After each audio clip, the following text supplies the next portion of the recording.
இந்தியாவில் உயர்கல்விக்கான ஒரு ஆணையத்தை உருவாக்குவதற்காக அறிமுகப்படுத்தப்பட்டிருக்கிற ஒரு மசோதா. இந்த மசோதாவின் நோக்கம் இந்தியாவில் இருக்கிற எல்லா மக்களுக்கும் உயர்கல்வியை உத்தரவாதப்படுத்துறதெல்லாம் இல்லை. அந்த மாசு இருக்கிறவங்கலாம் சந்தையில ஒரு பொருளை வாங்குற மாதிரி கல்வியை வாங்கிக்கலாம். அப்ப அதற்கு ஒரு சந்தையிடம் கல்வியை ஒப்படைக்கிற மிக ஆபத்தான மசோதா. கொள்கை முடிவில் இருந்து நிர்வாக வரைக்கும் எல்லாத்துக்கும் ஒன்றிய அரசு கொடுக்குமா? நேரடியாக இனிமேல் கல்லூரியும் பல்கலைக்கழகமும் ஒன்றிய அரசினுடைய கட்டுப்பாட்டிற்குள்ள வருது. தேசிய கல்விக் கொள்கை 2020 பொறுத்த வரைக்கும் இந்திய அரசமைப்பு சட்டத்தின்படியே சாத்தியமற்றது.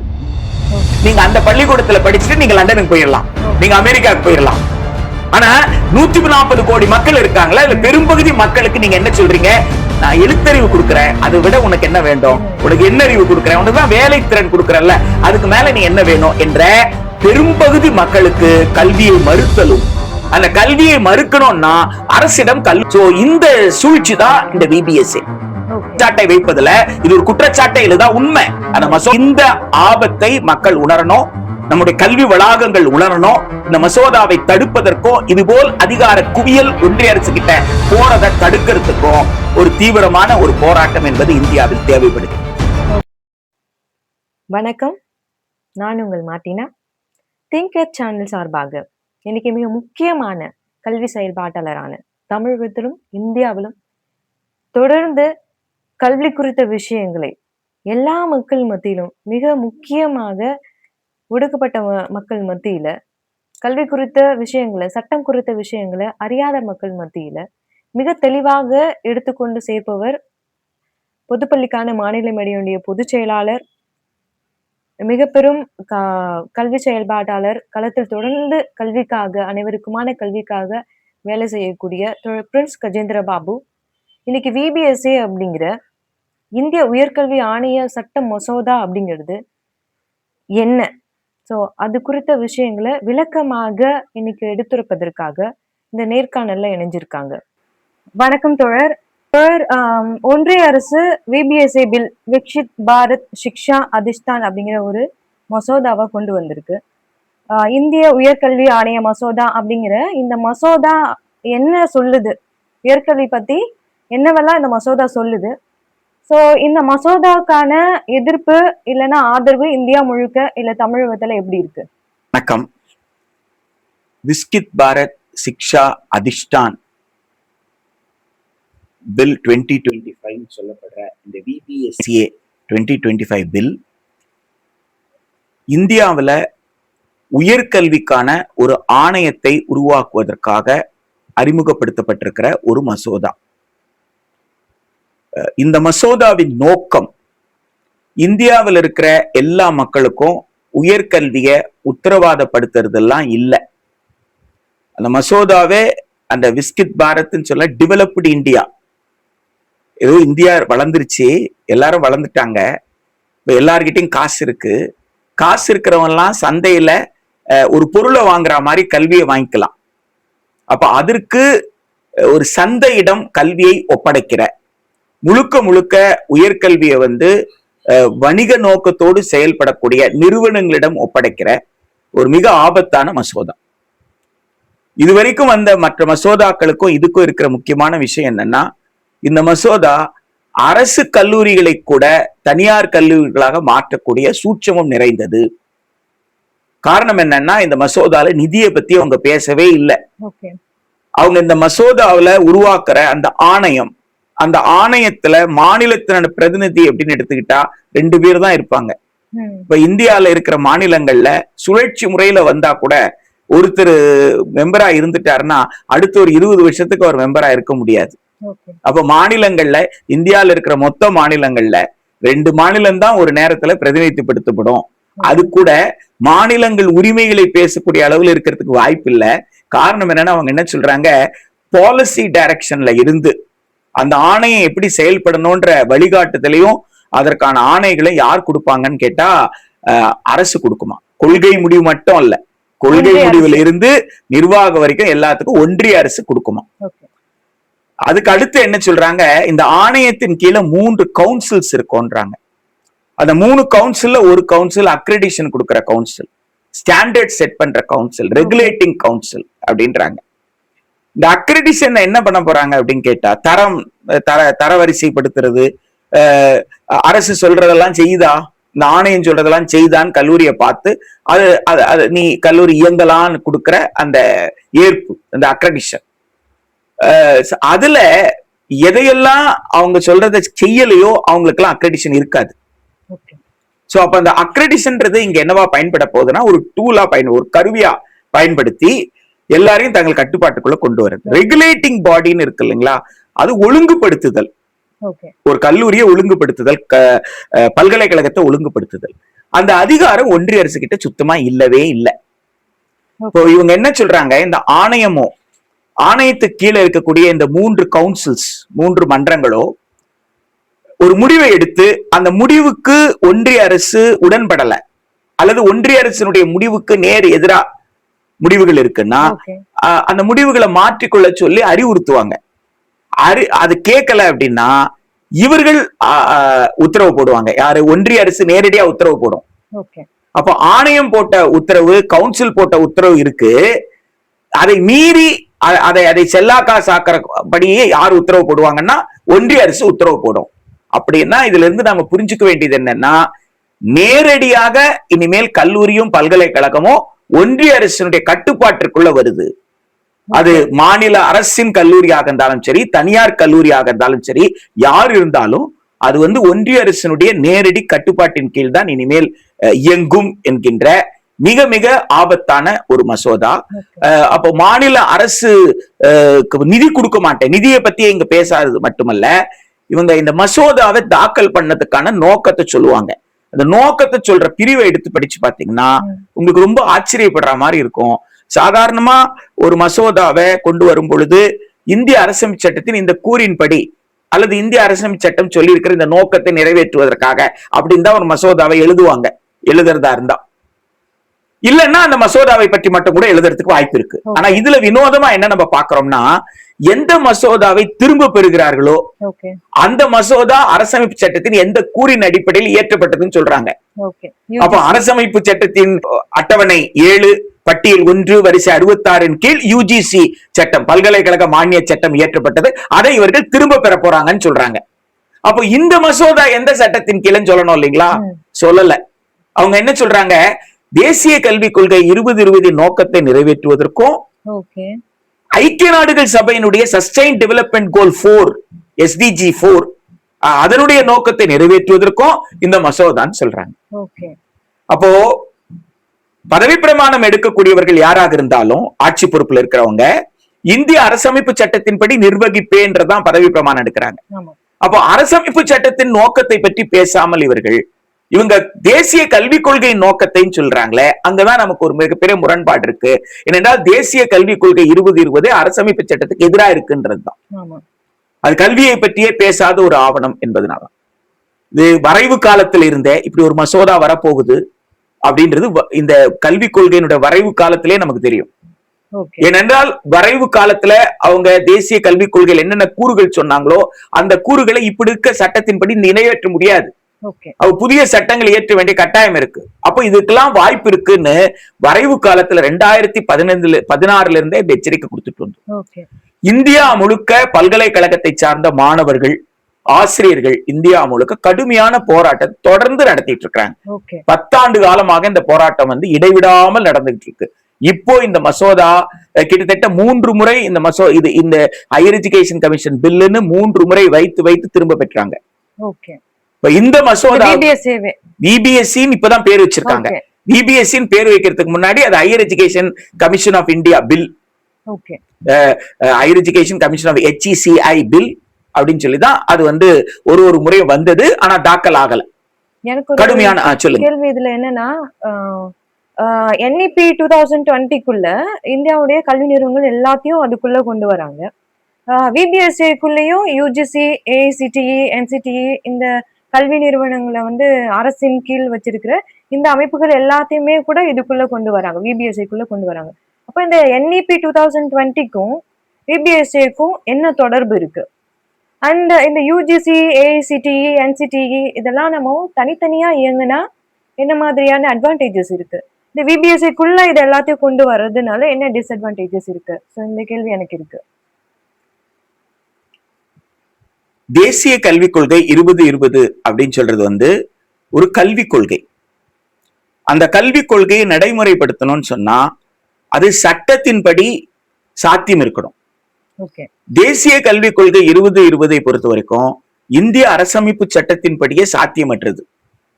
ஏனால் இந்திய அரசமைப்பு சட்டம் மிக தெளிவாக கூட்டாட்சி தத்துவத்தை அடிப்படையாக கொண்டது. அது வந்து பண்பாடுகளை, இந்தியாவுடைய பண்பாடுகளை அங்கீகரிக்குது. பன்முகத்தன்மை இருப்பதனால் மாநிலத்திற்கு மாநிலம் பண்பாடு மாறுபடும்னா கல்வி கற்றல் முறையும் மாறுபடும், தேவைகள் மாறுபடும். எனவே அந்தந்த மாநிலங்கள் கல்வியை பார்த்துக்கலான்றதுதான் இந்திய அரசமைப்பு சட்டத்தோட நோக்கம். இதுல இந்திய அரசமைப்பு சட்டம் தரத்தை தீர்மானித்து ஒருங்கிணைக்கிறதுல coordinating and setting up of ஸ்டாண்டர்ட்ஸ்ன்றதை மட்டும்தான் ஒன்றிய அரசுக்கு கொடுத்திருக்காங்க. அதுவும் ஒரு பரிந்துரையின் அடிப்படையில தானே தவிர it is not a dictum that should be followed by every state. அப்படி அல்ல. ஒரு broader framework, அவ்வளவுதான். அந்த broader frameworkல நீங்க எதை எடுத்துக்கணுமோ எடுத்துக்கலாம், அதை இன்னும் கொஞ்சம் சிறப்பா நீங்க செஞ்சுக்கலாம். அப்படியான ஒரு flexibility இருக்கும். So it is not a hard and fast rule that union government சொல்லிடுச்சு நீங்க உடனே செய்யணும்னு கிடையாது. பழைய யூஜிசி அப்படித்தான். யூஜிசியோட நோக்கமே என்னன்னு கேட்டா ஃபண்ட் கொடுக்கறது, கிராண்ட் கொடுக்கறது. யூஜிசியோட நோக்கமே என்னன்னா கைட் பண்றது, கைட் பண்ணோம், ஃபண்ட் பண்ணோம். இவ்வளவு ரெண்டு தான் யூஜிசியுடைய நோக்கமா இருந்தது. பின்னாடி தான் யூஜிசி கூட ரெகுலேட் பண்றதுக்கு முயற்சி பண்ணாங்க. அத மாநிலங்கள் வந்து ரெசிஸ்ட் பண்ணாங்க. நீங்க 3 அமைப்பாக இருந்த விஷயத்தை சொன்னீங்க. யூஜிசி, ஏஐசிடி, 3க்கும் 3 நோக்கம் இருந்தது. யூஜிசி பிராடரா ஆர்ட்ஸ் அண்ட் சயின்ஸ்ல இருந்து எல்லா காலேஜஸ்க்குமே ஒரு பிராடரா ஒரு ஃப்ரேம் ஒர்க்கை கொடுக்கும். ஒரு என்ன ஸ்டாண்டர்ட்ஸ் இருக்கணும் எப்படின்ற ஒரு ஃப்ரேம் ஒர்க் ஒன்னு கொடுக்கும், ஃபண்டிங் கொடுக்கும். Major role of UGC is granting fund. ஃபண்ட்ன்றது 2 தளத்துல, ஒன்னு இண்டிவிஜுவல், ஒரு ரிசர்ச் ஸ்காலர் ரிசர்ச் பண்றாருன்னா அந்த ரிசர்ச் ஸ்காலருக்கு உண்டான ஃபண்டிங். இன்னொன்னு இன்ஸ்டிடியூஷனல் ஃபண்டிங். இது நாட்டுக்கு தேவையான ரிசர்ச், சமூகத்துக்கு தேவையான ரிசர்ச். இது ஒரு கல்லூரி செய்ய விருப்பப்படுது அப்படின்னா அவங்க ஒரு ப்ரொபோசல் கொடுத்தாங்கன்னா அந்த ப்ரொபோசலுக்கு தகுந்த மாதிரி கிராண்ட் கொடுக்கறது. இந்த யூஜிசி வந்து 2014 திரு நரேந்திர மோடி அவர்கள் ஆட்சிக்கு வந்த பிறகு இந்த ஃபண்டிங் எல்லாம் குறைச்சிக்கிட்டே வந்துருச்சு. கிட்டத்தட்ட உங்களுக்கு 2020 வந்து 0ன்னு சொல்லலாம், நெல்லுக்கு வந்துட்டாங்க. 2 ஃபண்டுமே, இன்ஸ்டிடியூஷனல் ஃபண்டிங்கும் கிடையாது, எந்த ரிசர்ச் ஃபண்டிங் இல்லைன்னு ஆயிடுச்சு. ஏஐசிடி ஒரு ரோல் வந்து உங்களுக்கு டெக்னிக்கல் யூனிவர்சிட்டிஸ, இன்ஜினியரிங் யூனிவர்சிட்டிஸ அதற்குண்டான இன்ஃப்ராஸ்ட்ரக்சர் எப்படி இருக்கணும் அப்படின்னு கைட் பண்ணக்கூடியது, அதை பார்த்துக்க கூடியது. National council for teacher education வந்து டீச்சர் எஜுகேஷன் சம்பந்தமான ரிசர்ச், அந்த டெவலப்மெண்ட்டை பற்றி கான்சென்ட்ரேட் பண்றது, அதற்குண்டான கல்லூரிகள் எப்படி இயங்கணும் என்கின்ற 3 தளத்தில் பணியாற்றிக்கிட்டு இருந்த ஒரு 3 அமைப்புகள். இப்ப தேசிய கல்விக் கொள்கை என்பது அவர்கள் கல்வியை பற்றியே பேசல. தேசிய கல்விக் கொள்கையை அந்த 66 பக்கம் ஆவணத்தை எடுத்து பாத்தீங்கன்னா கல்வியை பற்றி பேசல. கல்வி என்ற சொல்லு மட்டும்தான் இருக்கு. ஆனா அந்த கல்வி என்ன செய்யணுமோ அதை பற்றி அவர்கள் பேசல. இது நல்லா தெரிஞ்சவர் நம்ம தமிழ்நாட்டின் ஆளுநர் திரு RN ரவி தான். ஆனால்தான் அவர் கூட நாம தேசிய கல்விக் கொள்கையை நிராகரிப்போம் சொன்ன உடனே அவர் கேட்டாரு, நீங்க முதல்ல கொள்கையை படிச்சீங்களான்னு கேட்டாரு. எனக்கு கூட ஆச்சரியம், என்னடா ஒரு ஆளுநர் இப்படி கேட்கிறாருன்னு. அப்புறம் தான் புரிஞ்சது, ஓ இவர் சட்டையர் பேசுறாருன்ட்டு, கிண்டல் பண்றாரு இவரு. ஏன் நீ ஒழுங்கா அந்த 66 பக்க நேஷனல் எஜுகேஷன் பாலிசியை படிச்சிருந்தா எஜுகேஷன் பத்தி எதுவுமே பேசலையே, அப்ப எஜுகேஷனை பத்தி பேசாத ஆவணும்னு சொல்றதுக்கு பதிலா நீ கல்விக் கொள்கை நிராகரிப்போன்னு சொல்லிட்டு இருக்கிறிய, அப்ப நீ உண்மையிலே படிச்சுதான் சொல்றியான்னு ஆளுநர் கேட்டிருக்கிறதா நான் புரிஞ்சுக்கிறேன். அவங்க எதை பத்தி பேசுறாங்கன்னு கேட்டீங்கன்னா முழுக்க எண்ணறிவு, எழுத்தறிவு, வேலைத்திறன். இது எங்கன்னா பிரைமரிக்கு மட்டும் இல்ல, யூஜிலையும் பிஜிலையும் எல்லாரும் என்ன கேட்கலாம், சரி யூஜில வந்து லிட்ரஸினா எப்படி அப்படின்னு சொல்லி கேட்கலாம். இப்ப கம்ப்யூட்டர் லிட்ரஸின்னு கேள்விப்பட்டிருப்பீங்க இல்லையா, கம்ப்யூட்டரை பற்றிய அடிப்படை அறிவு. அது போல ஒரு மேக்ஸ், பிசிக்ஸ், கெமிஸ்ட்ரி, காமர்ஸ், ஹிஸ்டரின்னு சொன்னா அதுல இருக்கிற அடிப்படை அறிவு தான் உங்களுக்கு இருக்குமே. இந்த பாடம்லாம் அதுல இருக்குன்னு உங்களுக்கு தெரியும், அவ்வளவுதான். ஆனா எதுவுமே நீங்க முழுசா படிக்க மாட்டீங்க. நீங்க இதற்கு முன்னாடி இருந்த பழைய பாடத்திட்டத்துல இந்த தேசிய கல்விக் கொள்கை 2020 அதுக்கு கீழே இயற்றப்பட்ட நேஷனல் கரிக்குலம் ஃப்ரேம்வொர்க் 2023 இது ரெண்டும் வர்றதுக்கு முன்னாடி இருந்த பாடத்திட்டத்தை எடுத்து பாத்தீங்கன்னா அதுல வந்து ஒருத்தர் யூஜி பண்றாருன்னா அந்த யூஜில ஃபண்டமெண்டல்ஸ் என்னவோ அதை ரொம்ப ஆழமா படிக்க முடியும் அவரால். ஒரு கெமிஸ்ட்ரி ஸ்டூடெண்ட்னா organic, inorganic, physical chemistry 3 area கெமிஸ்ட்ரியில் இருக்குன்னா அந்த 3 ஏரியாலயும் ஒரு தரோ நாலேஜோட வெளியில வருவார். டீப் நாலேஜ் இருக்கோ இல்லையோ அந்த ஃபவுண்டேஷன்ல தரவா இருப்பார். அதுல இருந்து அவர் அடுத்த ஸ்டேஜுக்கு போக முடியும். ஆனா இப்போ அவங்க சொல்ற விஷயம்னா லிட்ரஸி தான். உனக்கு கெமிஸ்ட்ரி லிட்ரஸி கொடுக்குறோம், கூடவே உனக்கு ஒகேஷனல் ட்ரைனிங் கொடுத்துறோம். நீ எப்ப வேணாலும் நீ ஒகேஷனுக்கு போகணும். அப்ப உங்களை தூண்டுறதே எதுக்கு தூண்டுறாங்கன்னா ஒகேஷனுக்கு போகணும். நம்ம என்ன புரிஞ்சுக்க வேண்டியது இருக்குன்னா அங்க கல்வியை கொடுக்கறது இல்லன்னு முடிவு பண்ண பிறகு, கல்வியை அரசாங்கம் கொடுக்கணும்னு முடிவு பண்ண பிறகு எதுக்கு விதவிதமா அமைப்புகளை வச்சுக்கிட்டு எல்லாத்தையும் ஒண்ணு சேர்த்துட்டா என்னன்றதுதான் அவங்க யூஜிசின்னு வச்சா கிராண்ட் கொடுக்கணும். அப்ப எதுக்கு யூஜிசி? அப்போ யூஜிசி தேவையில்லை. இப்ப இதெல்லாம் ஒன்னா சேர்த்துறது அப்படின்றதுதான் இந்த விபிஎஸ்ஏ என்ன செய்யுதுன்னு கேட்டா தேசிய கல்விக் கொள்கை 2020ற்கு சட்டப்படியான ஒரு அங்கீகாரத்தை கொடுப்பதற்கான முயற்சி தான். அது ஒரு சட்டம். அந்த சட்டம் வந்துட்டா சட்டப்படி நீங்க இயங்கணும். அப்ப மாநில அரசுகள் நாங்க எங்க கொள்கையை வகுத்துக்கிட்டோம், எனவே எங்க கொள்கை படி நாங்க நடக்கிறோம் இனி சொல்ல முடியாது. ஏன்னா சட்டத்துக்கு எதிராக செயல்பட முடியாது இல்லைங்களா? அதுதான் இந்த விபிஎஸ்ஏ மசோதாவினுடைய நோக்கம். அந்த நோக்கத்தை நிறைவேற்றுறதுக்கு தான் அவங்க இந்த மசோதாவை தாக்கல் பண்ணியிருக்காங்க. ஓகே. இந்த விபிஎஸ்ஏ பில் வந்து சென்ட்ரலைசேஷன், மத்தியில கல்வியினுடைய அதிகாரத்தை முழுசா குவிக்கிறது அப்படிங்கிறதும், இதுக்கு பின்னாடி தனியார் மயமாக்கல், அதாவது எப்படி மத்த எல்லாமே இப்ப முதலாளிங்க கையில இருக்கோ கல்வியுமே முதலாளிங்க கையில தூக்கி கொடுத்துறது, இல்ல ஒரு சந்தை மயமாக்குறது, அப்படிப்பட்ட விஷயங்கள் இந்த விபிஎஸ்ஏக்குள்ள எவ்வளவு இருக்கு? அதாவது மிஸ்டர் டொனால்ட் ட்ரம்ப் நேத்து கூட வந்து மிஸ்டர் நரேந்திர மோடியை ரொம்ப பாராட்டினாரு. அவர் வந்து ரொம்ப மகிழ்ச்சியா என்ன சொன்னாருன்னா, என்னை மகிழ்விப்பதில் என்னுடைய நல்ல நண்பர் திரு மோடின்னு சொன்னாரு. அது நீங்க கவனிச்சிருப்பீங்கன்னு நினைக்கிறேன். எல்லா பத்திரிகையிலயும் செய்தியாக இன்னைக்கு மிக முக்கியமான செய்தியா அது வந்துகிட்டு இருக்கு. திரு டொனால்ட் ட்ரம்ப் அவர்கள் எப்படி வெனின்சுலாவை கைப்பற்றி வெனின்சுலால இருக்கக்கூடிய அந்த நாட்டினுடைய இறையாண்மை கொண்ட அரசு, அந்த அரசின் தலைவரா இருக்கிற அந்த நாட்டின் குடியரசுத் தலைவரை கைது செய்து எப்படி தூக்கிட்டு போனாரோ, டொனால்ட் ட்ரம்ப்புக்கு அந்த உரிமையை அமெரிக்க நாடாளுமன்றமே கொடுக்கல, அமெரிக்க மக்கள் கொடுக்கல, சரியா? ஆனா அவர் என்ன செய்யறாரு, இல்ல நான் போய் அது பச்சையா சொல்றாரு. அவரு அங்க இருக்கிற எண்ணெய் கிணறுல இருக்கிற எண்ணெய்களை நாங்க எடுத்துப்போம், அதுதான் எங்களுக்கான காம்பன்சேஷன். இவரே காம்பன்சேஷன் டிசைட் பண்ணிக்கிறார். எப்படி வந்து ஒரு அத்துமீறல், ஒரு சர்வதேச அளவுல சர்வதேச சட்டங்களை மீறி ஒரு அத்துமீறல் நடந்திருக்கும். எப்படி வெனின்சுலாக்குள்ள டொனால்ட் ட்ரம்ப்னுடைய படை, என்னை பொறுத்த வரைக்கும் அது யுனைடெட் ஸ்டேட்ஸ் ஆஃப் அமெரிக்காவுடைய படைன்னு நான் சொல்லவே மாட்டேன், அது டொனால்ட் ட்ரம்பினுடைய படைன்னு தான் நான் சொல்லுவேன். அந்த படை போய் எப்படி வந்து ஒரு நாட்டின் அதிபரை கைது செய்து தூக்கிட்டு வந்திருக்கோ, அதை போல் திரு நரேந்திர மோடி அவர்கள் இந்தியாவில பல மாநில அரசினுடைய பல்கலைக்கழகங்களை அள்ளிக்கிட்டு போற ஏற்பாடுதான் விபிஎஸ்சி. அது மொத்தமாக ஒன்றிய அரசு தன் அதிகாரத்திற்கு எடுத்துக்குது. இப்ப வெனின்சுலால யுஎஸ்ஏ தலையிட்டு மொட்ரோவை தூக்குறது தவறு அப்படின்னு நம்ம சொல்றோம்னா, அப்போ சென்னை பல்கலைக்கழகத்தை திரு நரேந்திர மோடி ஒன்றிய அரசின் கட்டுப்பாட்டுக்குள்ள நேரடியாக கொண்டு வருவதை மட்டும் எப்படி நாம் அனுமதிக்க முடியும் என்பதுதான். அதற்கும் இதற்கும் எந்த விதமான வித்தியாசத்தை நான் வந்து பார்க்கல. இவங்க எதுக்காக அதை செய்யறாங்கன்னா, அந்நிய பல்கலைக்கழகங்களை இந்தியாவுக்குள்ள விடுறதுக்காகத்தான். அந்நிய பல்கலைக்கழகங்கன்னு சொன்னா உடனே நாம எல்லாருமே வந்து ஆக்ஸ்போர்ட், கேம்பிரிட்ஜ் இப்படி எல்லாம் கனவுக்கு போயிட முடியாது. ஆக்ஸ்போர்ட்ன்றது கட்டடம் கிடையாது, கேம்பிரிட்ஜ்ன்றதெல்லாம் கட்டடம் கிடையாது. அங்க இருக்கிற புத்தகங்களும் அந்த புத்தகங்களை வாசித்து மாணவர்களோட உரையாடல் நடத்தக்கூடிய ஆசிரியர்களும் தான். இங்க இருந்து ஒருத்தர் ஆக்ஸ்போர்ட் போறாரு, கேம்பிரிட்ஜ் போறாருன்னா அவரு சும்மா ஆன்லைன்ல படிக்கிற மாதிரி அங்க போய் உட்கார்ந்து படிச்சுட்டு வரதுக்கு எல்லாம் போகல. அங்க ஒரு மிகப்பெரிய விவாதத்திற்காகத்தான் போறாங்க. பல்கலைக்கழகம் என்பது விவாதத்திற்குரிய ஒரு இடம், முரண்பாட்டுக்குண்டான இடம். தன்னுடைய ஆசிரியரிடம் முரண்படணும். தன்னுடைய ஆசிரியரிடம் முரண்படாமல் நீங்க வந்து எந்த ரிசர்ச்சையும் நீங்க சக்சஸ்ஃபுல்லா வந்து நீங்க பண்ண முடியாது. அப்ப அந்த முரண்பாட்டுல ஆசிரியர் வெற்றி பெறாரா, மாணவர் வெற்றி பெறாருதான். இப்ப மாணவர் ஒரு தீசிஸ் எடுக்கலாம், இது இப்படி வரணும்னு எதிர்பார்க்கலாம், அந்த மாதிரி வராம கூட போகும். அப்ப அந்த இடத்துக்கு தான் கைடு தேவைப்படுறாங்க. அப்ப கைடுன்றது யாரு? கைடுன்றது இஸ் நாட் எ டியூட்டர். அந்த கைடுன்றது நீ இப்படி ரிசர்ச் பண்ணலாம்னு இருந்த, இப்படி பண்ணக்கூடாதுன்னு சொன்ன, நீ பண்ணணும்னா இப்ப ரிசல்ட் தெரிஞ்சுக்கிட்டியா, இதை இப்படியே ட்ரை பண்ணி பாரு அப்படின்னு சொல்றேன். சோ அப்படியான ஒரு அறிவு தேடலுக்கு தான் நம்ம அங்க போறோம். எனவே அந்த போர்டை கொண்டு வந்து இங்க மாட்டிட்டா அந்த அறிவு இங்க டிரான்ஸ்பர் ஆயிடும்லாம் யாரும் எதிர்பார்க்க முடியாது. இங்க வரக்கூடியதெல்லாம் யாரா இருப்பாங்கன்னு கேட்டா, அங்க யாருமே சேராத பல்கலைக்கழகம் இருக்குன்னா, யாருமே அல்லது வெறும் வணிகத்திற்காக தொடங்கப்பட்ட பல்கலைக்கழகம் இருக்குன்னா அவங்கதான் இங்க வரப்போறாங்க. இவங்க பேசுனது என்ன, தேசிய கல்விக் கொள்கையில இந்திய மயமாக்க போறோம், இந்திய மயமாக்க போறோம் பேசுறாங்க.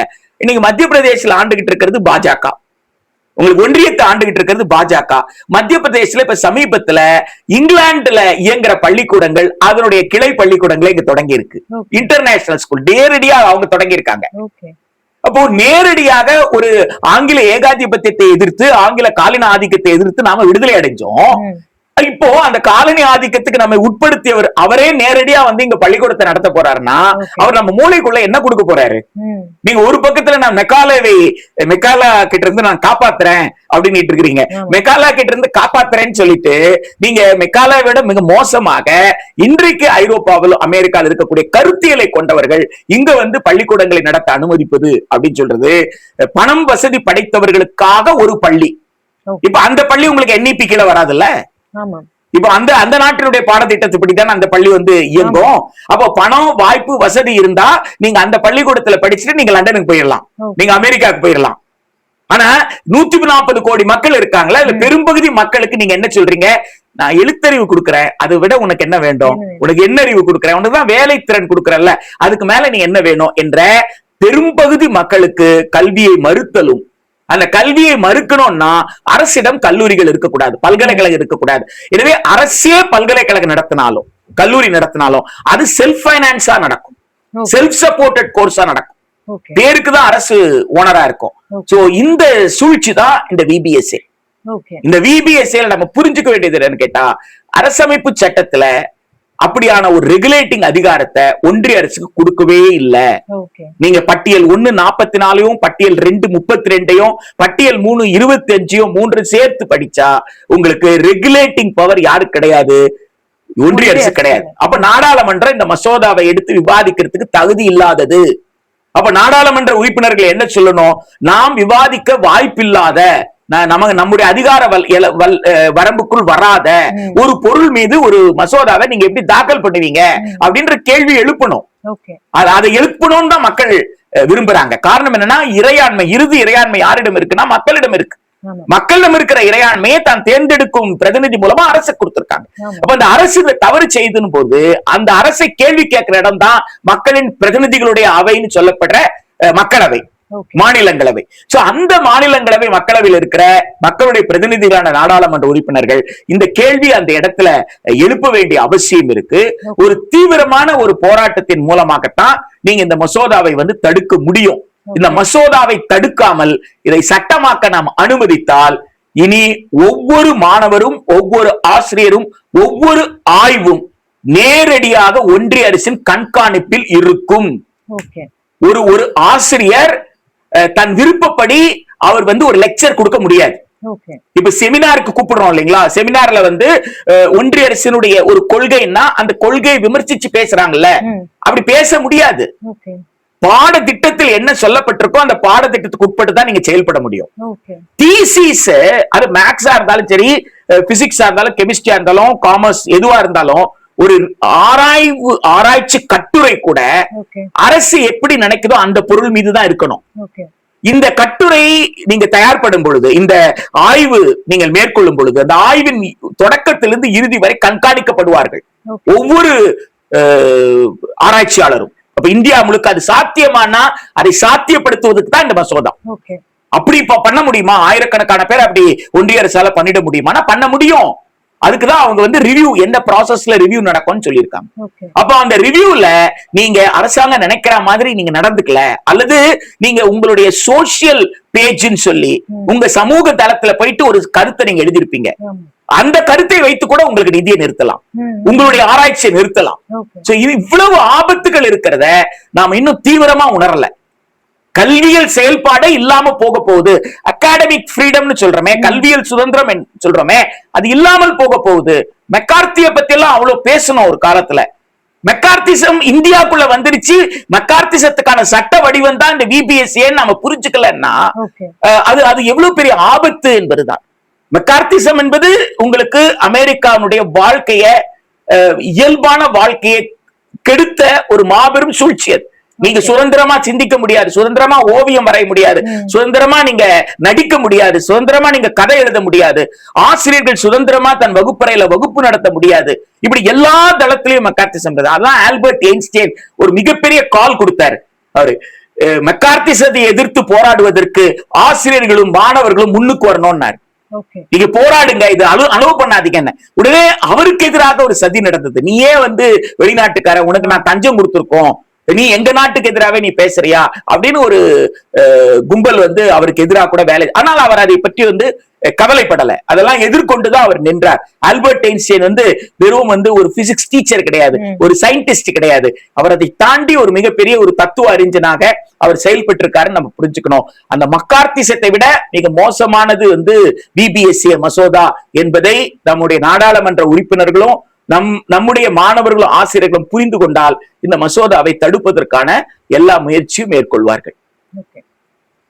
இப்போ விபிஎஸ்ஏ பத்தி நீங்க சொன்னதுல இருந்து என்இபியை சாத்தியமாக்குறதுக்கு இல்ல முழுசா அதை இங்க கொண்டு வர்றதுக்கு ஒரு படிதான் இந்த விபிஎஸ்ஏ அப்படின்னா, அண்ட் என்இபியில ஒன்லி லிட்ரஸிக்கு தான் அவங்க ஹையர் எஜுகேஷன்ல கூட அவங்க மாணவர்களுக்கான வாய்ப்பு கிடைக்க போகுது அப்படின்னா, பட் உலகம் அசுர வேகத்துல ஏஐ ஓஐயா வளர்ந்துட்டு இருக்கிறப்போ, ரிசர்ச் பயங்கரமா போயிட்டு இருக்கிறப்போ, இது வெறுமனே லிட்ரஸி மட்டும் கொடுத்தா ஹையர் எஜுகேஷன்ல எப்படி இந்திய மாணவர்கள் ஆராய்ச்சி துறையிலயோ இல்ல பெரிய பெரிய அறிவியல் தொழில்நுட்பத்திலயோ வளர்வாங்க? நீங்க ஆர்எஸ்எஸ் புரிஞ்சுக்கலன்றது தெரியுது. உங்களுக்கு புராணங்கள் தெரியல, பகவத்கீதையை நீங்க படிக்கல, நீங்க ராமாயணம், கம்பராமாயணம், அப்புறம் மகாபாரதம் இதெல்லாம் நீங்க படிக்கல அப்படின்றது நல்லா தெரியுது. இதெல்லாம் படிச்சிருந்தா உங்களுக்கு விபிஎஸ்ஏ பில்லு ரொம்ப ஈஸியா புரியறதுக்கான வாய்ப்பு இருக்கும்.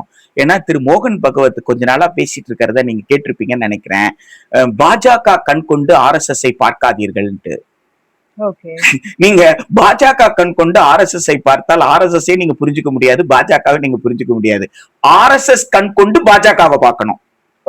ஏன்னா பாஜகவை இயக்குவது ஆர்எஸ்எஸ். அங்க கூட மோகன் பகவத் நம்ம ஆளுநர் திரு ஆர் என் ரவி மாதிரி எவ்வளவு கரெக்டா பேசுறாரு பாருங்க. நீங்க தலைக்கீழ பாக்குறீங்க, நாங்க தான் அவங்களை இயக்கிக்கிட்டு இருக்கோம், நீங்க எங்க பார்வையில இருந்து அவங்கள பாருங்க, அவங்க வேற நாங்க வேற, ஆனா நாங்க தான் நாங்க சொல்றபடி அவங்க நடப்பாங்கன்றத எவ்வளவு சூட்சமா அவர் சொல்றாரு நீங்க பாத்துக்கணும். நீங்க புராணங்களை படிச்சிருந்தா உங்களுக்கு துரோணாச்சாரி தெரிஞ்சிருப்பாரு. அப்ப துரோணாச்சாரி தெரிஞ்சிருந்தா எப்படி ஏகலவன் கிட்ட இருந்து கட்ட விரல கொண்டு வந்தாரோ அது எப்படி தெரியாம போயிருச்சு உங்களுக்கு? அப்போ ஏகலவன்கள் இங்க படிக்கிறதுக்கு தான் சிக்கலா இருக்குமே தவிர வாய்ப்பும் வசதியும் படித்தவர்களுக்கு சிக்கல் இருக்காது. அதுக்குதான் நான் சொன்னேன், மத்திய பிரதேஷ்ல இங்கிலாந்துல இருந்து ஸ்கூல் திறந்திருக்காங்கன்ட்டு. நீங்க நாடு வளர்கிறது, இந்தியா வளர்கிறது, இந்தியா அசுர வேகத்துல வளர்த்துதான் இந்தியால இருக்கிற பள்ளியை தானே மத்த நாடுகள் பிரமிக்கிற அளவுக்கு வளர்த்திருப்பீங்க, அதை மேம்படுத்தி இருப்பீங்க. நான் வளர்த்த பள்ளிக்கூடம், நான் கட்டின பள்ளிக்கூடம், மத்திய பிரதேச அரசு நடத்துற பள்ளிக்கூடம் அல்லது ஒன்றிய அரசு நடத்துற பள்ளிக்கூடம், இந்த பள்ளிக்கூடத்துக்கு இணையா உலகத்துல ஒரு பள்ளிக்கூடம் சொல்லுடா அப்படின்னு நீங்க சேலஞ்ச் பண்ணணும். இப்ப நீங்க வெளிநாட்டுக்காரனை நீங்க பள்ளிக்கூடம் தரலான்னு சொன்னா அதுக்கு என்ன அர்த்தம்? துரோணாச்சாரியார் வேலை அங்க நடக்குன்னு அர்த்தம். பெரும்பகுதி ஏகலவன்களுடைய கட்டவரல்கள் வெட்டப்படும். அவங்களுக்கு எல்லாம் அவங்க எல்லாம் மேக் இன் இந்தியாவுக்கு அரை குறை திறன் கொண்ட கூலி தொழிலாளர்களா இருப்பாங்க. அப்போ திட்டம் தீட்டுற அளவுல இருக்கக்கூடிய அந்த சயின்ஸ் அண்ட் டெக்னாலஜி வளர்ச்சிக்கு தேவையான மூளைகளை நாங்க உற்பத்தி பண்ணிக்கிறோம். அது யாரா இருக்கணும் நாங்க தீர்மானிச்சுக்கிறோம். அதுதான் அவங்களுடைய நோக்கம். அந்த நோக்கத்தின் அடிப்படையில தான் அவங்க செயல்படுறாங்க.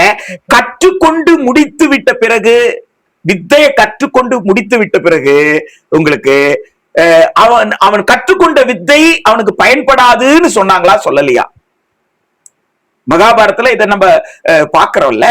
அவன் என்றைக்கு அவன் தேரோட்டியின் மகன் என்று அறியப்பட்டானோ, கர்ணன் தான் கற்றுக்கொண்ட வித்தையை மறக்கணும்னு இவ்வளவு சூழ்ச்சி இருக்க. கற்றுக்கொண்டாச்சு இல்ல, வித்தையை கற்றுக்கிட்டல, அப்புறம் என்ன கற்றுக்கொண்ட வித்தையை மறுக்கிறது? மறந்து போறதுன்னா எப்படி சாத்தியப்படும்? உயர்கல்விக்கு நீ வரலாம், உயர்கல்விக்கான வாய்ப்புகளை நான் உனக்கு கொடுத்துறேன், ஆனா கர்ணன் நிலைதான். நான் சொல்லுவதை போல நீ இருக்கிற வரைக்கும் நீ கற்றுக்கொண்டே இருக்க முடியும். நான் சொல்லுவதை போல் நீ இல்லைன்னு சொன்னா நீ இனி படிக்க முடியாது என்ற அந்த செக்கு எப்பவுமே இருந்துகிட்டே இருக்கும்.